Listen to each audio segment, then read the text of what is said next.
going? Look at this motherfucker. Ice niggas out here. Come to I'm recording a tutorial. The tutorial is how to get rejected until someone says yes.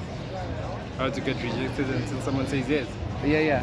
So I then opened a that's studio specific. over there. Huh? That's specific. No, I'm not saying how to get rejected by one person until they say yes. Oh.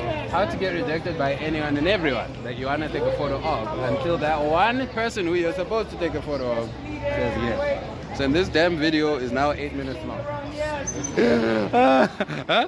damn long video. Anyway, you and I are supposed to meet tomorrow. Okay. Okay, cool. That's Njabu. He's a photographer, and only sometimes he takes good photos. Now he's been taking photos for 7 years and editing them. I've been doing it for 13 years and editing them. And here we are on the street. Here we are. Look at this guy. This guy.